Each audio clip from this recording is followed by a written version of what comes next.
Good morning, everyone. Can you hear me? Yes, I think so. I had some technical difficulties when we began here. So good morning, everyone. I'm Dr. Tara Kiran. I'm a family doctor at St. Michael's Hospital and also the Vice Chair for Quality and Innovation at the Department of Family and Community Medicine at the University of Toronto. We're delighted to bring you this series together with the Ontario College of Family Physicians, and I'm going to turn it over to the President of the OCFP, Liz Muggah, to introduce the session. Good morning, everyone. Wonderful to have you here. We have an amazing panel for you. I always find it hard to be listening and answering Q&A, and this time will clearly be the case for me because I'm really looking forward to hearing from everyone. It's Maine Pro accredited, and there are details there about how you can get your credits. Next slide. I'll just read the land acknowledgement. So we acknowledge that the lands on which we are hosting this meeting include the traditional territories of many nations. The OCFP and the DFCM recognize that the many injustices experienced by the Indigenous peoples of what we now call Canada continue to affect their health and well-being. The OCFP and DFCM respect that Indigenous people have rich cultural and traditional practices that have been known to improve health outcomes. I invite all of us to reflect on the territories that you are calling in from as we commit ourselves to gaining knowledge, forging a new culturally safe relationship, and contributing to reconciliation. And as always, I'm calling in from the basement of my house, which is in unceded Algonquin and Anishinaabe territory. Thanks, Liz. I don't know how many of you've seen it, but there was a great art commentary by some of our Toronto colleagues in the Lancet recently about truth and reconciliation in light of everything that's happened. And I'm just highlighting this paragraph here that I thought was particularly compelling, that really calls us to action, that this is not obviously only about the reflection, but the action. And, that action should include things like training in cultural safety if you haven't done so, getting your employees, your staff, your colleagues to do that, to have traditional healers and ceremonial spaces for people who are Indigenous, to have accountability processes actually include Indigenous health equity and reconciliation, and move us towards more collection of data to understand the inequities that we know are already there in our health system. Next slide. So just a reminder that these sessions are recorded and you can access the webinar after the fact on our website. It's usually posted the day of, so if you go later today, but definitely by Monday, it should be there. And a shout out to our planning teams who helped organize and do everything behind the scenes to make it happen. Next slide. So we're delighted to have a great panel today, and I'm going to turn it over to them one at a time to introduce themselves. First up, Janine, do you want to introduce yourself? Next slide, Brian. Yeah, thanks, Tara, and thank you guys so much for having me. I'm Janine McCready. I'm one of the infectious disease physicians at Michael Garron Hospital here in Toronto. And I think you have no conflicts, right, Janine? Yes, sorry, no conflicts. Perfect. And Jeya, why don't you go next? Hi, I'm Jeya. I'm an infectious diseases and medical microbiologist. I work at Public Health Ontario as an IPAC lead physician, as well as at Markham Stouffville Hospital. And Carol. Good morning. I am a family doctor in downtown / believe it or not, inner city Ottawa. And I have many conflicts in my personal life, but none for this. Great. And so I'm just, so I think we're going to go to the next slide, Brian. And I'm going to turn it to Liz. Yep. Hi, Liz Muggah, family doctor in Ottawa, and I have no conflicts. David? I am David Kaplan, a family doctor in Toronto, and no conflicts. I do receive salary support from Ontario Health as their VP quality and OCFP stipend for this series. And I'm Dr. Tara Kiran. I am a researcher and get salary support. I've also received grants from some of the agencies listed. The only one that's for profit is Gilead Sciences from some work on Hep C. Next slide. And we're delighted to be joined by all of you from across the GTA and beyond, which is always exciting. Next slide. You've given us your questions ahead of time, and that's obviously informed where we're going to take you today and what we're going to talk about. But if you have questions at this time, of course, please put them into the Q&A. Please use the chat for networking, for sharing your thoughts, your ideas, your links and resources that you have, because we always learn a lot from what you share. But if there are questions, please put them in the Q&A. And we get a lot of questions, so we're going to prioritize the ones that have the thumbs up. So please do see what other people have asked, put a thumbs up if it relates to what you want to be asked, and take a look at the answered questions, because our panelists like David and Liz do an excellent job answering the Q&A written. So I'm going to, next slide, we're going to start off with hearing from Janine McCready, and she's going to really talk to us first about COVID and kids in schools, testing in that environment, screening in that environment, transmission, what we can do to help keep kids safe. And then we're going to move on to Jeya, who is going to tell us how we can safely see people in our offices. There's been new release of IPAC guidance, so what's new? We're going to hear it straight from an infectious disease specialist who specializes in that and who's been developing the guidance at Public Health Ontario, and some really practical stuff, I think, about how we can do testing and see symptomatic patients in the office safely. And then Carol is going to end us off by giving that family doctor perspective of someone who has been doing testing and seeing symptomatic patients in office. How does she make it work? How does their team make it work? So I'm going to turn it over to you, Janine, to start. We'll go to Janine's first slide.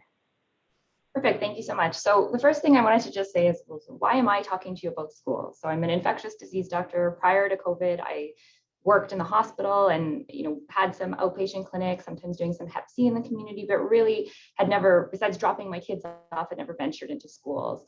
But last August, as we saw we were worried about what the fall and winter bring, and what it did bring is, in our community, we're very integrated with all of the communities, and we thought really we need to reach out to the schools and make sure that they have the support. So since last August, and then all throughout the year, and now to start this year, we've been providing support for all of our schools in East Toronto by providing some IPAC support and just Q&A sessions for the teachers and families to make sure that they have their questions answered, and all the anxiety and everything you read online, allows them to still send their kids to school and maximize their safety. And then we've been doing a lot of testing in schools. So in addition to my hospital lens, I've got a bit of the community lens and talking to the educators, talking to the admins. So that's why I'm the one talking to you a little bit more about schools, because I'm not a pediatric IV person, but that's where my interest has come. So next slide, please.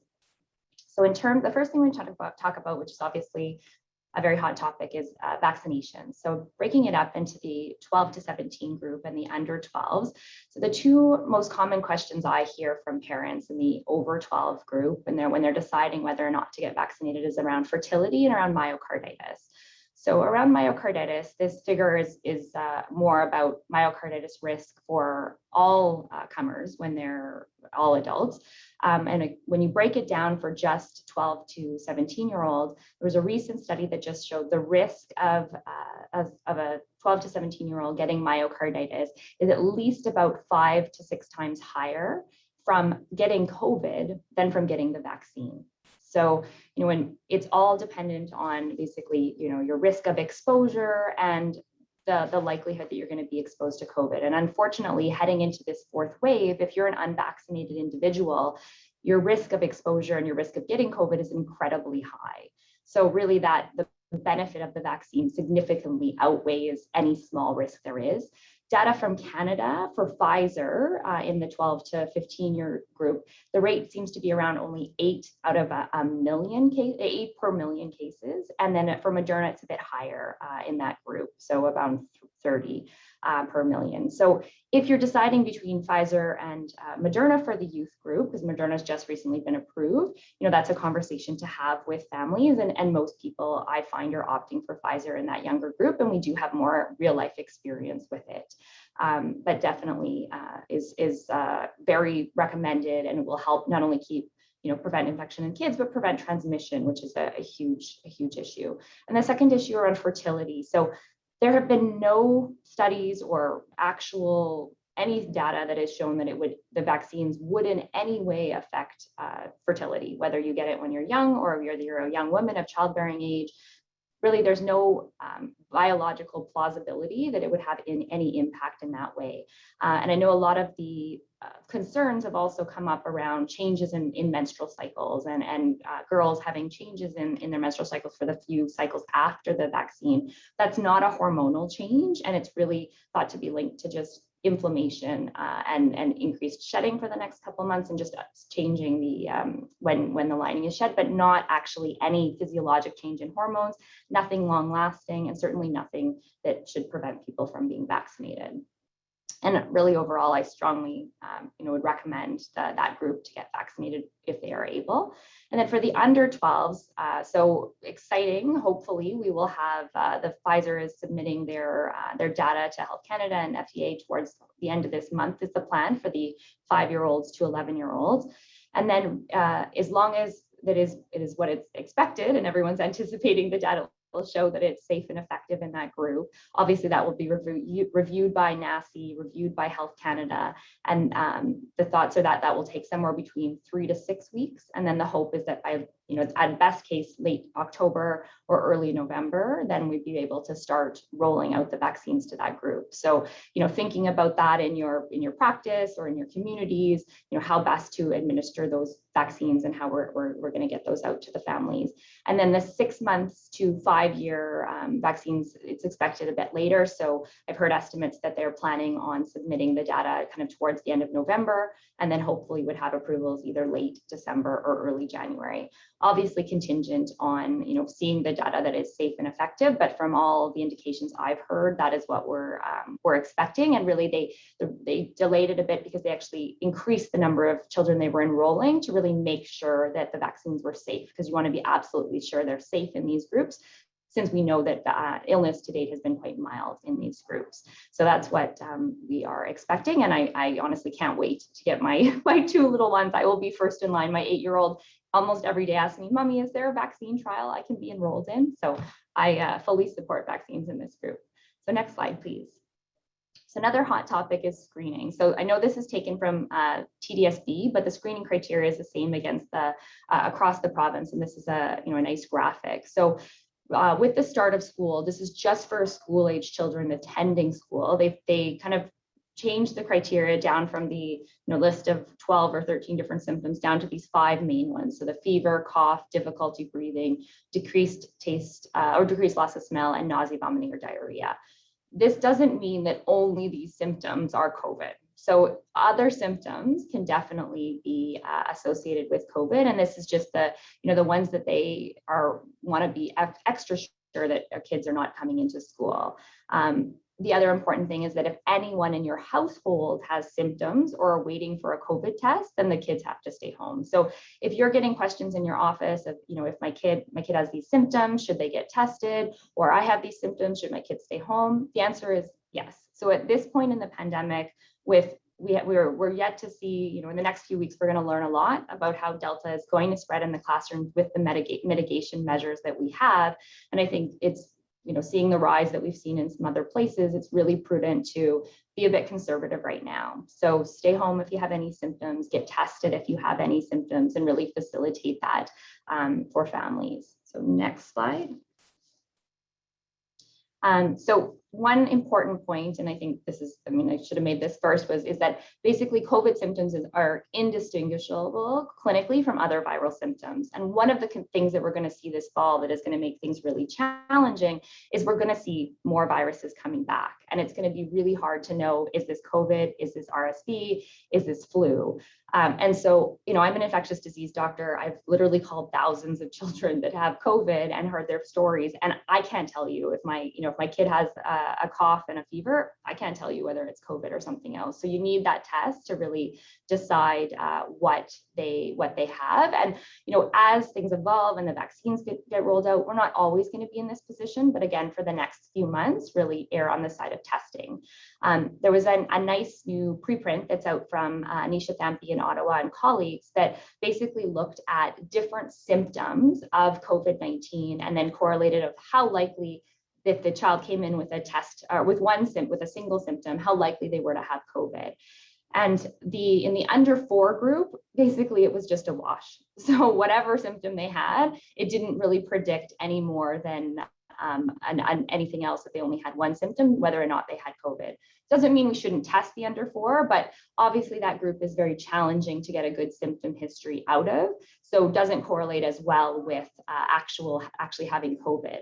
Versus with the over 4s and the 5 to 13-year-old, or 5 to 13, and then over 13 to 17-year-old, there actually was an increase in likelihood to have COVID if you had runny nose, especially it got higher in the 13 to 17-year-old group as a single symptom, and also headache and sore throat. So, I think that some of the information from this study was taken and then extrapolated and tried to make the screening easier for parents. And it certainly is a balance about, excluding kids from school versus getting them tested. But I think that it's important to remember that the reason they took it off the screening is not because you can't have runny nose and then end up having COVID. And I think the other important thing to know is in your community, how robust is the contact tracing system? So if you have very few cases and your public health system is, completely on every single case and everyone that's exposed has been informed in advance, then those little symptoms, that little bit of runny nose, likely not going to be COVID. It's likely going to be something else. But unfortunately, what we're seeing here in Toronto, and I've called a number of people over the last several weeks, unless they were exposed at school, at camp, or at home, people have no idea where they've been exposed. So they don't know their high-risk contacts. And if you don't know you're a high-risk contact, then any symptom becomes more important. So, but if you're in a community where everyone that ends up getting COVID has been informed, then that's very important, because a single symptom resulted in a test positivity of about 17.3% of the time, versus if you had no high risk exposure, it was only about 1% of the time. So really having to know, what your local situation is it can be very helpful. And next slide. So I think all that to say is at the bottom of the screening, they have this thing in little tiny letters with like 2 little stars that says anyone who is sick or has symptoms of illness should stay home and seek assessment from a healthcare provider if needed. So I think to start the year, really that's the bottom line. If you're sick, you should stay home, and we should be promoting that in terms of staying home, getting tested. We've tried to, here in Toronto, make it much easier for people to get tested to minimize that, the challenges for families. So if you are in GTA, all the schools should, or not GTA, but just in Toronto, all the schools should have test kits. So they should be able to pick one up and get tested, within the day, really. And I think the one thing we hear a lot about runny nose is if it's a runny nose, they wake up in the morning and like an hour later, they're better. That doesn't need to be tested. But if it's something that sticks around, then definitely. Okay, next slide. This one is specifically for all of you. So in terms of the question of medical notes, really just say no. So the school boards have been instructed not to require medical notes, not to ask for medical notes. So really, if some of families coming to you and asking, can I have a note to return to school? They do not need that. And if in addition, by looking at them, you can't rule out COVID. So really, they should get a test and stay home until they're better. Next slide. So quickly, in terms of types of tests, because there's a little bit of confusion, I know at different levels I get questions about this every day. There's kind of 3 main, we'll talk about, maybe we'll skip the ID now, but we'll talk about 2 main types of tests. So there's the lab-based PCR tests, which the most common type is the nasopharyngeal swabs. And then there are different ways that you can do that. So we here at our hospital for all kids do an oral nasal swab. So it goes in the cheek, on the tongue, in front of the nose. And then you can also do saliva to make it much easier. So if you don't have those easy tests in your communities, I would really advocate to whatever lab system or whatever health authority, try and bring in some of these easier test types for kids, because it really does make testing much easier. And it's essential, I think, at this point. So those ones they go to the lab, they're looking for the actual genetic material of the virus, and they're highly sensitive and highly specific. So they can pick up cases that are not just, highly infectious, but if they've been kind of sometimes pre-symptomatic and sometimes after, but not perfect. They can still miss cases too. And that's compared to the rapid antigen tests. So those are the ones that I don't have a box here, but basically, you can you do those. You can do them at home. You could do them at some of the Shoppers Drug Marts have them, and they take 15 minutes to do. And those ones are really more focused on picking up any proteins of the virus, and really at if people that are highly infectious. So they're not as sensitive as the PCR tests, but they're very specific. So if you get a positive on a rapid antigen test, it would be exceedingly likely that you do have COVID. In an asymptomatic person, sometimes you can get a false positive, but not very often. But they are more for screening tests, so not for diagnosis is the main point. So if you have somebody who, so a lot of people have started to buy these, have them at home, but if you have a child or a person that has symptoms and they do a rapid antigen test, that if that test is negative, it does not rule out disease. So they should go on to do a PCR test. And then as long as that PCR test is negative and they're feeling better, then they can stop isolating. But if the rapid antigen test is, they can't act just based on a negative rapid antigen test. If the rapid antigen test is positive, it's highly likely they do have COVID, but they should still go on to do that PCR test. So the rapid antigen test can be kind of a quick test that can give you some preliminary results, but not to hang your hat on. And we'll hear more about using it more on a population scale in the schools, and I'm sure that'll be a topic we'll hear more about in the news in the next few weeks as well, as it's been popular. I'm sure you guys have seen some of the work being done. Next slide. So a couple, So one of the things I wanted to mention is just transmission from kids. So there's been a lot of debate about this, and early in the pandemic, there was a lot of talk that, kids don't transmit. So this is a big study that was done by some of our colleagues here in Toronto, showing that children aged 0 to 3 actually had a greater odds of transmitting SARS-CoV-2 to their household contacts compared to older children that were 14 to 17-year-old. And this was irrespective of the presence of symptoms in that group. So whether they were symptomatic or asymptomatic, they actually were likely to pass it on to their parents. And certainly we see that in all of the calls we do when we're talking to these. And you can imagine, a lot of it is going to be the virus that they're putting out into their environment, but also that close contact, right? Parents, when you have little kids, they're all over you, and their secretions, it's impossible for you to not get it.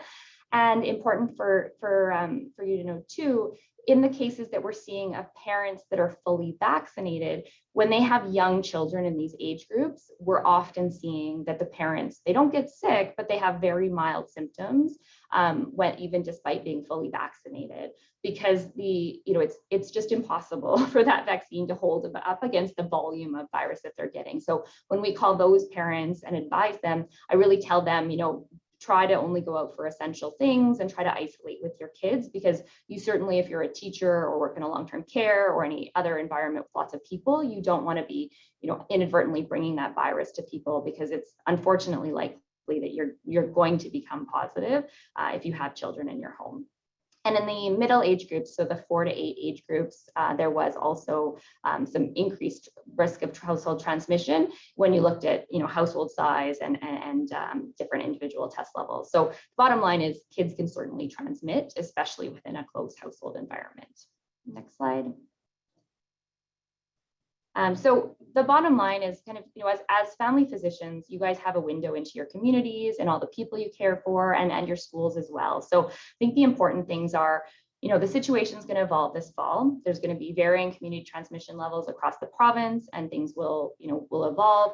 We may, hopefully we won't, but we probably will see some degree of rising hospitalizations, and there'll be other circulating viruses. And then there'll be introduction of the vaccines for the under 12. So that's going to change things a lot. So to start the year, I think the main thing that we want to be advising people is don't send their kids to school sick.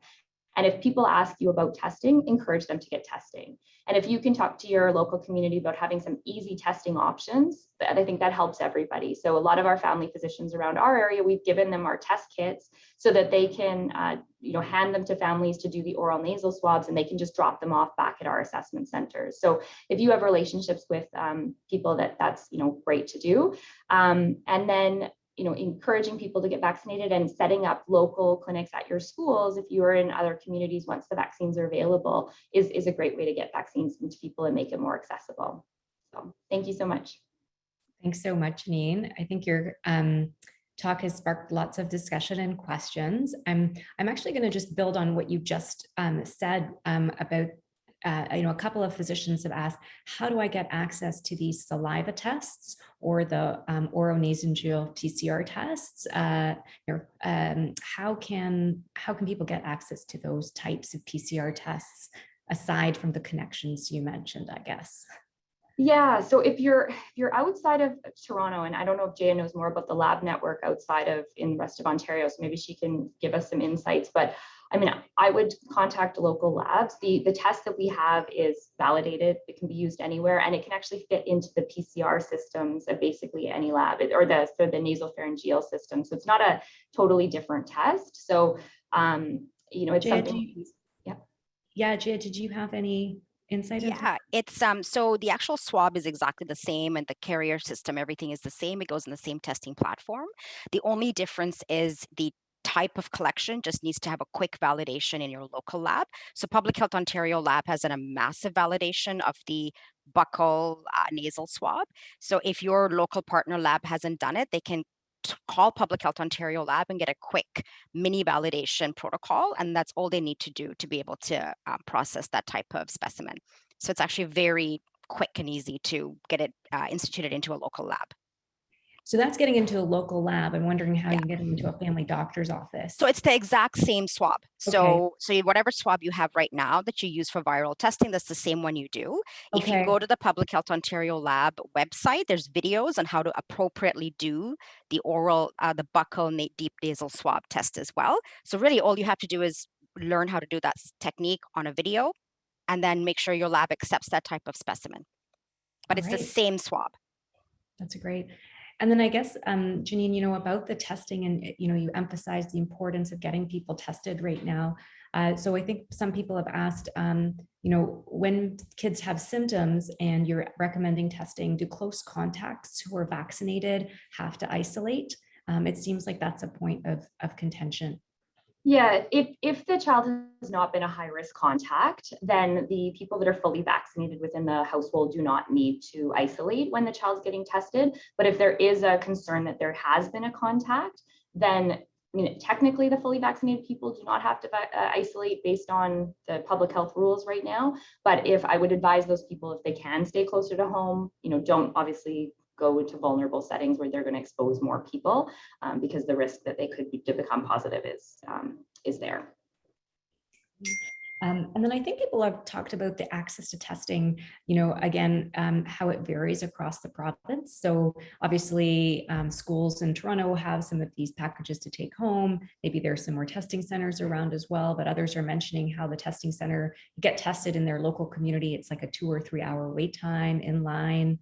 I don't know if David or others have any comments about the testing centers and sort of the plan of them. Sure.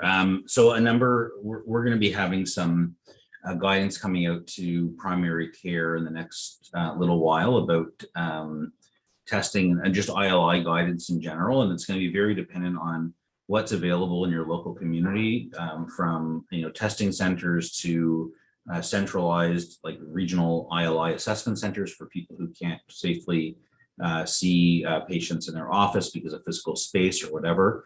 But in the same vein, these testing centers are going to start, or I should say, the regions are starting to have discussions about what kind of testing, for instance, is going to be available. So making sure that we have the right testing for a pediatric population. So a lot of these considerations that Janine has talked about today are going into making sure that we have, really child friendly. We think a lot of the volume obviously is going to be ILI in children, and we want to make sure that it's the right child friendly system. I do know that in Toronto already there are 3 pediatric assessment centers that have been opened up.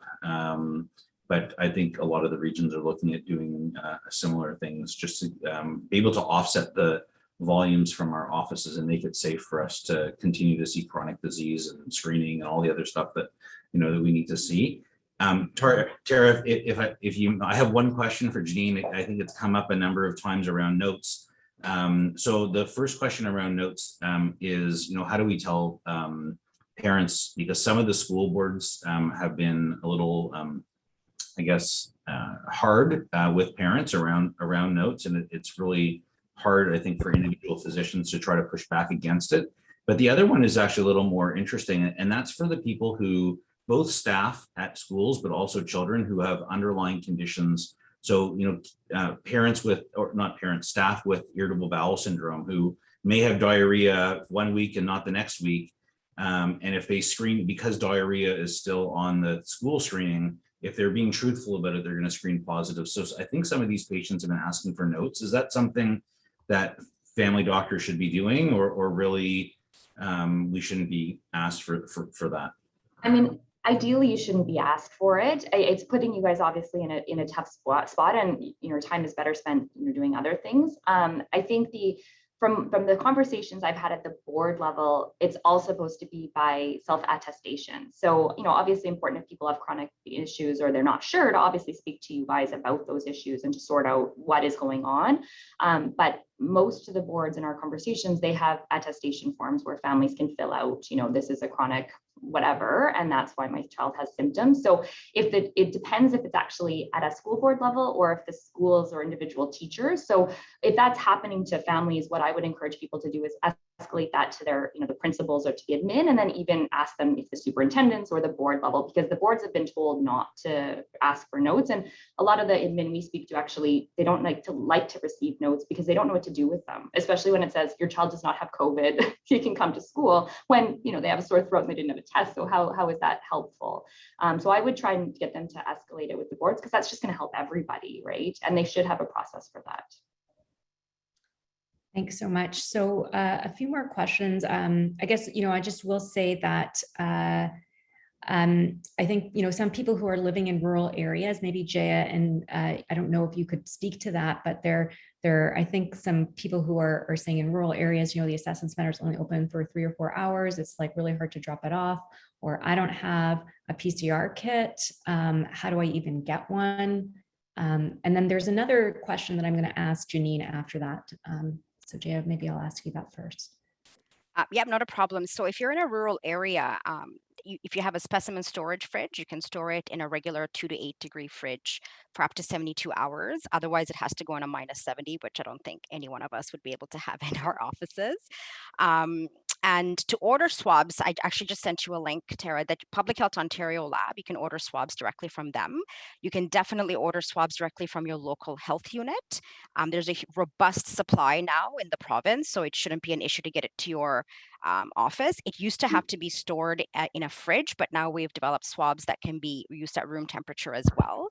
So there's lots of different ways to try to get your swabs in. Sometimes if you partner with the correct lab, you'll have a bit better service, and all the labs are actually looking for business. It's very lucrative, so you probably get a very good deal if you're able to partner with labs. There's lots of ways, and sending directly to Public Health Ontario anywhere in the province, it will get there, and you'll still get a pretty decent turnaround time.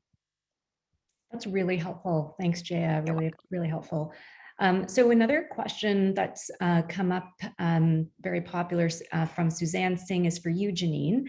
So any specific advice for vaccinated grandparents interacting with unvaccinated grandkids that are back to school in the context of Delta? Are hugs allowed? Yeah, this is a tough one. So, I think that there's kind of two things. Is one, are the grandparents, otherwise healthy? And if they're fully vaccinated and otherwise healthy, they could get COVID from the children, but the risk that they'll get severe disease is low. So, and then the other question is, do your kids have any underlying conditions that would make them more at risk to develop any, more severe symptoms? And then obviously we think about how much COVID is circulating in their community. Have you had any exposures? So, my practice, my husband's grandparents, or in-laws, they're fairly healthy, but they are older. So we've been doing outdoor visits. So, since school started, it's kind of a both ways. I think my kids, if they get COVID, it would be very likely to be mild, but I still don't want them to get COVID at this point. And I would like to not, avoid the older people becoming affected by it and still having to fight that off, I think that the chance that they're going to get severely ill is low, but basically trying to minimize risk. So, and every family has to make that individual decision depending on those factors we talked about. But if everyone is generally healthy and everyone has been, the older people have been vaccinated, the risk is going to be low. But as the community incidence rises, it's more likely they will be exposed. So doing things outdoors, put masks on, give each other a hug like this, those types of things can reduce your risk. But if you've decided that we're willing to accept this risk and this is more important for our overall health and everyone else is, everyone's generally healthy, then I think that's a reasonable choice to make. So there's no hard and fast, yes, you can or yes, you can't. I think everyone has to take their risk tolerance into account and make that decision for them and use those kind of parameters to decide. Perfect. So Jeya, we're going to switch to you and so Brian, maybe you could bring up Jeya's slides. And, I think Alan Grill has posed a question as well, Jeya, that maybe you could answer through the course or near the end of your talk where, there was this article in the Toronto Star just yesterday talking about 850 cases of nosocomial COVID spread in the hospitals. And there's this debate about respiratory droplet versus airborne transmission. And should we be concerned about IPAC recommendations not shifting much during the pandemic? Is it a higher risk than we're led to believe? So, I think your talk is going to address this, but I wanted to put Alan's question out there.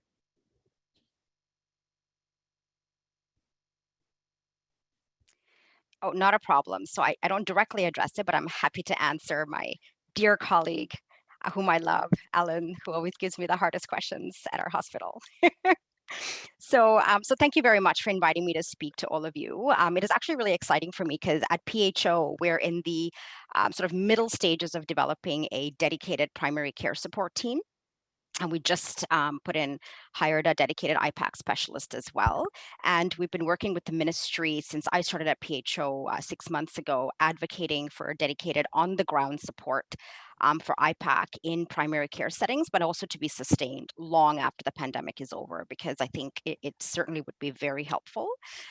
So on this slide, what I wanted to really talk about is that IPAC, like any other health and safety program, is layered into these hierarchy of control measures in this upside down pyramid, where the most effective control measure is on top, which is to eliminate the disease itself, which of course we're not going to do, but what we do at a community level to drive down rates such as vaccination is important.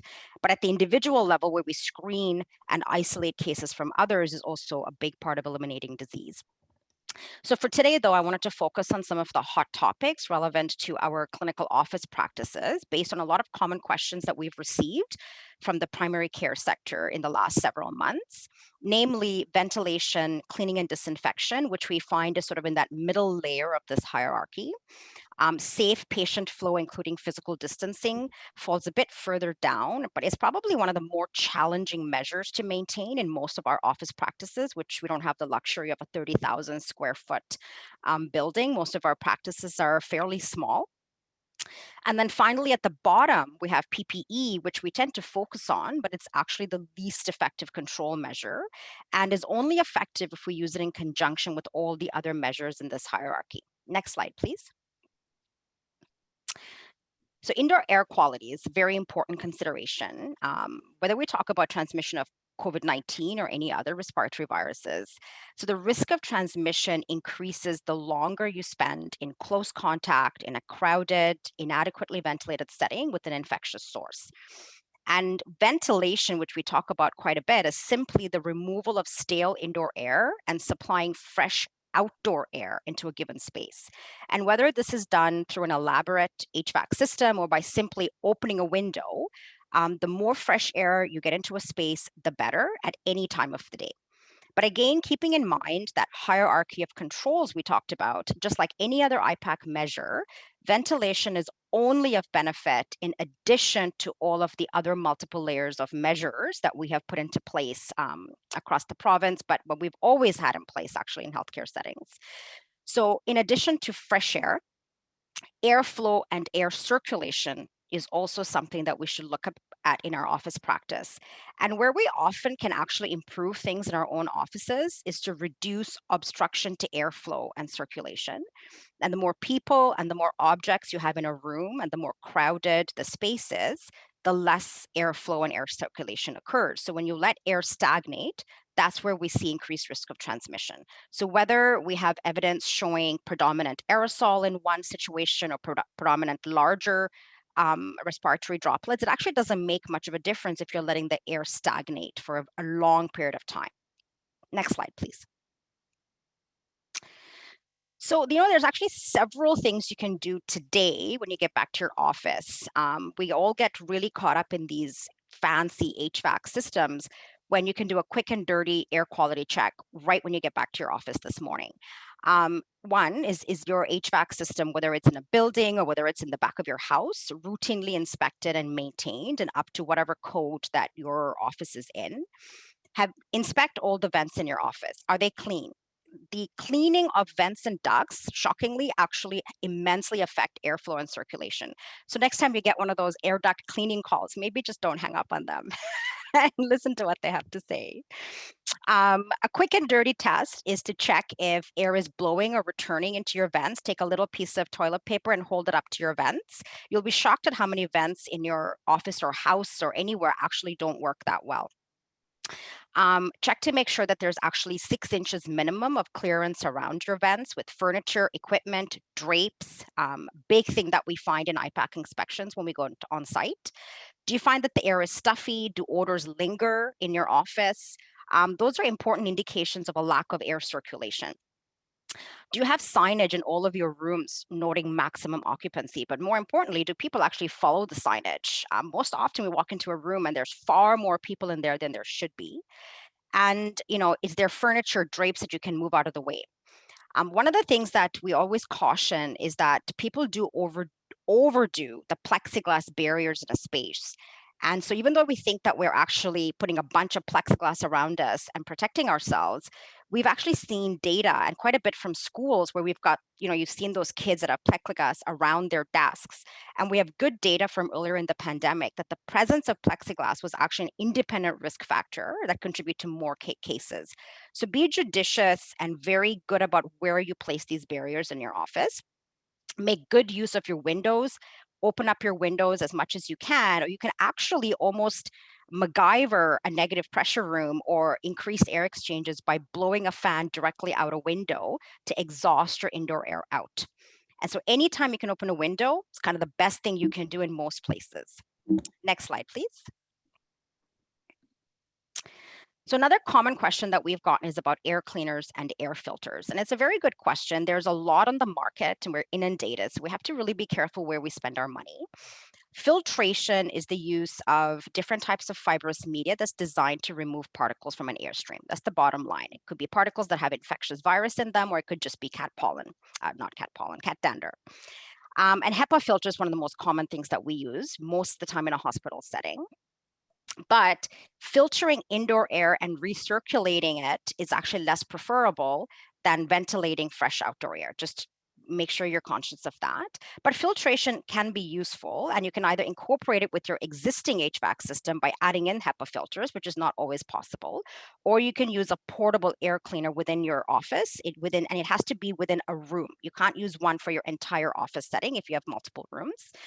And again, consider this in addition to optimizing all your measures. Don't worry. So there was actually an interesting study that came out of the States in July where they placed HEPA air filters, portable, in a room and simulated aerosols from a person to other people in the room. And these experiments were done when everybody was masked and everybody was unmasked. And the bottom line is, without any HEPA filters, the universal masking on its own actually reduced aerosol concentration to the people by 72%. And adding a HEPA filter into the room only added an 18% risk reduction. So the more effective measure is actually the properly fitted universal masking. Again, it's not perfect on its own. Nothing is a panacea for mitigating transmission. And what is important is that you go through that hierarchy and implement all the layers to the best of your ability, optimize and get whatever incremental benefit you can from each measure.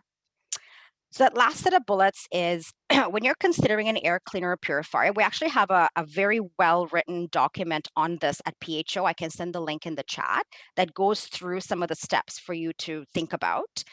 You need to avoid units that may produce ozone because that is a toxin. And those are things that are based on UV or charge plates or ion generators that have air cleaner quality. You should not use those. Use one with a HEPA filter. The filter design, how well you maintain it, the rate of airflow, all of it combined to give you a clean air delivery rate value. And you can see that directly on the box when you buy it from wherever you get it. You just have to make sure you have the maximum value to run a unit in whatever size of room that you have. And there's a few other tips there about avoiding the airflow and how to clean and maintain and to make sure that you're able to do so. Next slide, please.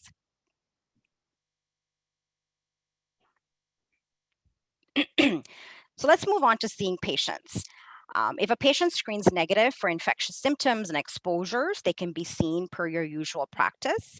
Don't forget, all patients still continue to need to be masked. And please check that they're actually wearing a well-fitted mask and teach your frontline receptionist or screener on what to look for a well-fitting mask. Bandanas, buffs are not appropriate. If you see those or dirty, torn, ill-fitting masks with lots of gaps, just give them a disposable mask from your office. Okay, physical distancing is going to be very difficult when you start increasing your volumes. There's no question. We've softened a lot of language in the ministry recommendations around this. And look at other ways of minimizing people in your waiting room. Ask them not to arrive too early, wait outside, sit your households together, stagger virtual and in-person appointments. And it's okay to consider vaccination status when you're timing the booking of your patients as well, if you want to stagger some of that in there or book unvaccinated patients at a different time. Even the CMPA has said that is not something that you're going to be cited for from an ethical point of view. So eye protection, very, very hot topic. It is recommended for staff if you're within 2 meters of providing care to a patient. In some sectors, it is mandated. In primary care, the new guidance will base it on a risk assessment. So these are some of the things you can consider when you're evaluating whether you want to wear eye protection for screen negative patients when you're within 2 meters. The risk of splash or spray, if you're irrigating something, you probably want to put on a pair of goggles or face shields.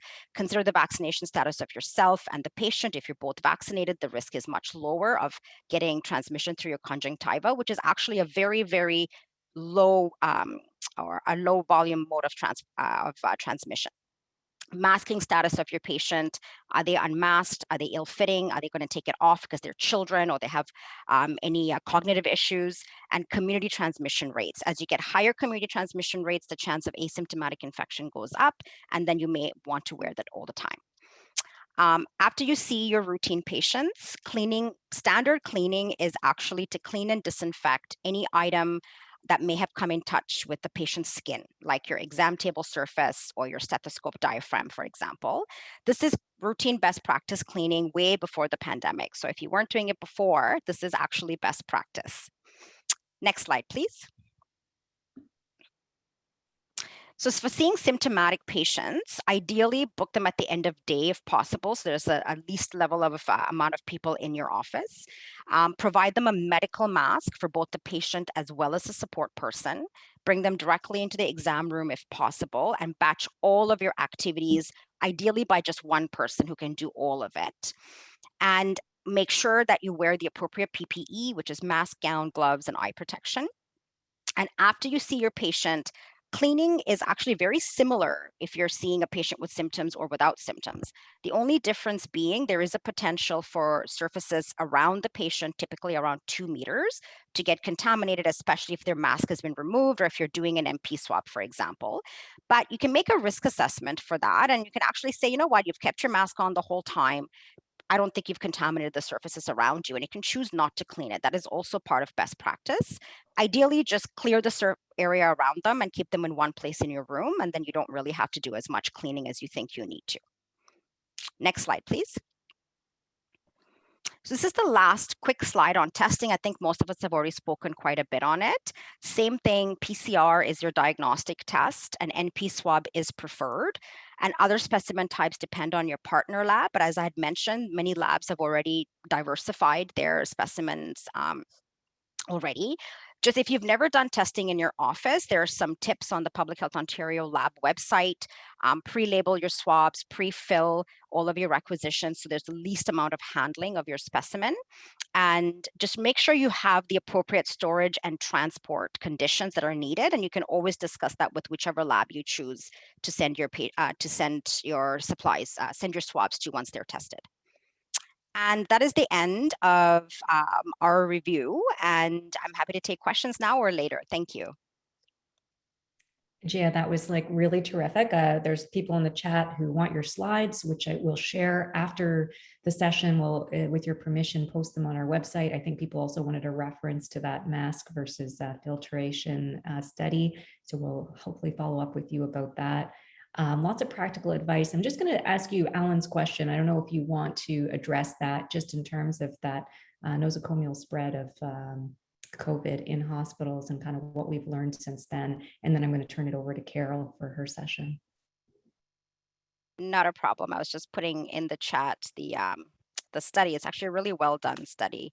And we also have a synopsis on the study on the Public Health Ontario website. We do some evidence-based, I'll send that as well. So in answer to Alan's question, I think it's a really good question. And, you know, we have seen multiple outbreaks across the province in large and small hospitals, multi-unit outbreaks, which is not surprising at all when you consider it's a new disease that most people are not immune to until now. The number of outbreaks have significantly decreased in hospitals and long-term care since the vaccination started. And I think one of the issues with hospitals, and when you look at what we look at IPAC, is that in hospitals, they're designed to be basically thinking every single patient has an infection that's transmissible. And so the layers of measures that are in place in a hospital address any dominant mode of spread, or even if it's not a dominant mode of spread. So the question isn't, do we change, you know, are we going to change IPAC recommendations? What we've noted so Public Health Ontario gets involved with the majority of hospital outbreaks.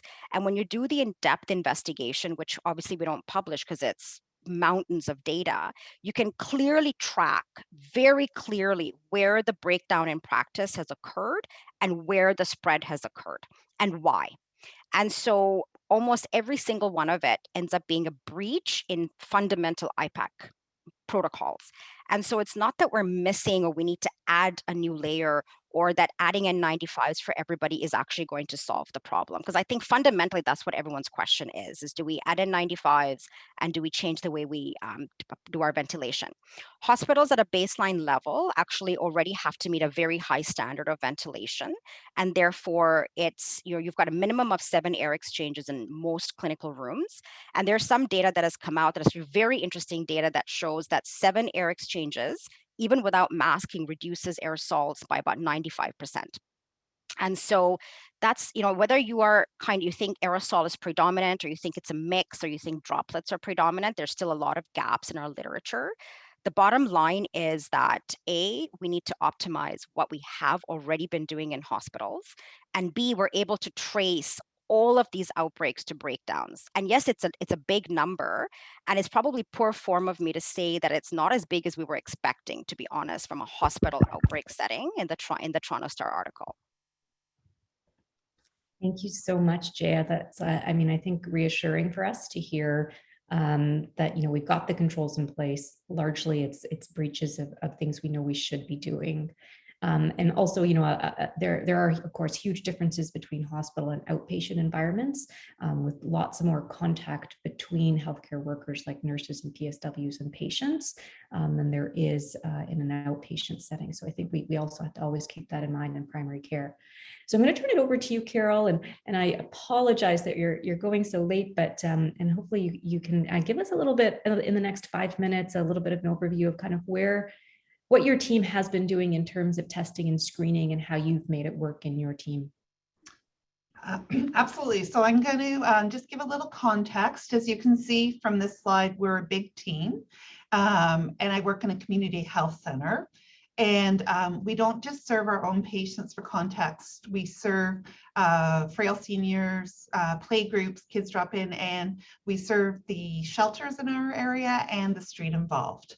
So that is context for who we are. Next slide, please. And within this context, I'm a family doctor who was hired in the late 90s to work with the street involved and homeless. Although I do not really know. I did not know at the time what harm reduction was. I do now. Can we go to the next slide, Brian? There we go. Great. So what we found at the beginning of COVID, and I'm sure many with similar practices can relate to this, is that we could not close to the street involved, the shelter system, many of the people I outlined. And if anything, we got busier because of the very understandable reality that many of our colleagues needed to close. Next slide, please. And what happened very quickly was very, very predictable, which is we had outbreaks within the shelters, which we're responsible for. So in parallel, we cover a women's shelter and we cover a family shelter. In parallel, we had outbreaks in both in April of last year.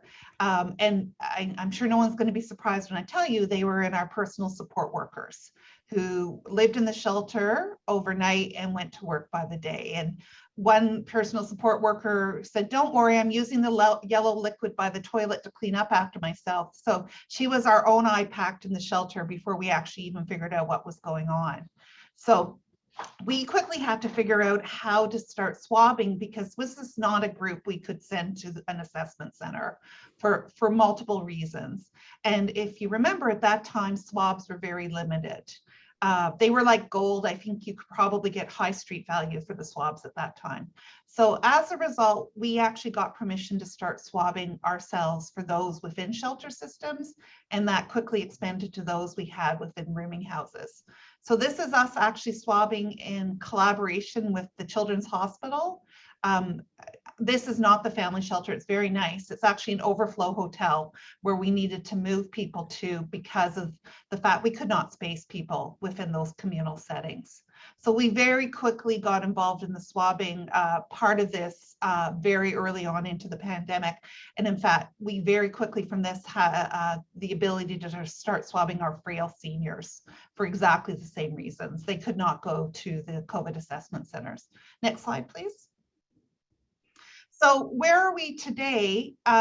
We realized how amazing it was to be able to provide that service to our outreach clients. So we quickly got the ability to swab, as do all of you actually, I've now understand, within our own practice.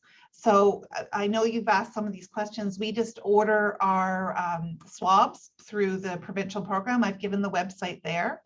And the processing has been amazing. I can tell you in the early days, it was sometimes 10 days till we got our swabs back and isolation was over before we even told them they were positive. Now our turnaround is 2-3 days, and we still regularly see positives within our shelter system. So next slide, please. Just to, I don't know if this is reassuring or not, but I have inadvertently been through my work exposed to many positive people. I've discovered a better screening question, I think, in our center is, do you live in the Y family shelter? As opposed to, do you travel? In the early days, I wanted to change that. And do you think you have malaria? I have decided is a better screening question for many of our patients. I don't know how many people have been screened, we're screened negative, we go in and they go, "Doctor, I think I have malaria." And yes, they have COVID.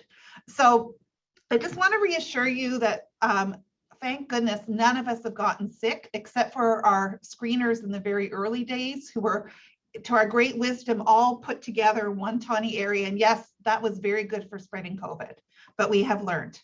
So we have actually continued to see people in person, and we're blessed. I want to acknowledge that. We have many, many exam rooms. We don't have to make people wait. We can make them wait outside or in their car.